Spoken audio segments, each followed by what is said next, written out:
தாராவி கல்யாண்வாடி பிஇவாடி இன்னாப்புன்னாவாடி திடலில் அமைந்துள்ள ஸ்ரீ பூலுடையார் சாஸ்தா 74வது பங்குனி உத்திர திருவிழாவை முன்னிட்டு மார்ச் 24ஆம் தேதி மாலை 6:30 மணிக்கு கொடியழைப்பு நடைபெற்றது. கல்யாண்வாடி அருள்மிகு சுந்தர விநாயகர் ஆலயத்தில் பூஜைகள் நடைபெற்று மேளதாளத்துடன் பக்தர்கள் ஊர்வலமாக பூலுடையார் சாஸ்தா கோவில் வந்தடைந்தனர். அதனைத் தொடர்ந்து தீபாராதனை நடைபெற்றது. இதில் பக்தர்கள் திரளாக கலந்து கொண்டு சாமி தரிசனம் செய்தனர். பூஜையைத் தொடர்ந்து பக்தர்களுக்கு அருள் பிரசாதம் வழங்கப்பட்டது.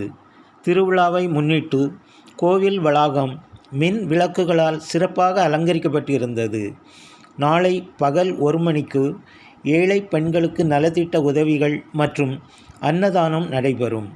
இரவு 7 மணி முதல் இரவு 9 மணி வரை அலங்கார பூஜையும், இரவு 12 மணிக்கு சாமகால பூஜையும் மேளதாளத்துடன் வான வேடிக்கையும் நடைபெறும்.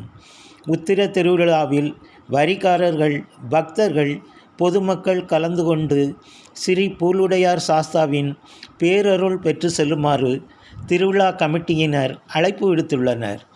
பங்குனி உத்திர திருவிழா ஏற்பாடுகளை தென்மத்திய மும்பை மாவட்ட காங்கிரஸ் துணைத் தலைவரும் மும்பை தமிழர் ஒருங்கிணைப்பு குழு சேர்மனுமான ஆர்.கே. கிருஷ்ணா சேட் மற்றும் ஸ்ரீ பூலுடையார் சாஸ்தாவின் உத்திர திருவிழா கமிட்டியினர் வெகு சிறப்பாக செய்துள்ளனர்.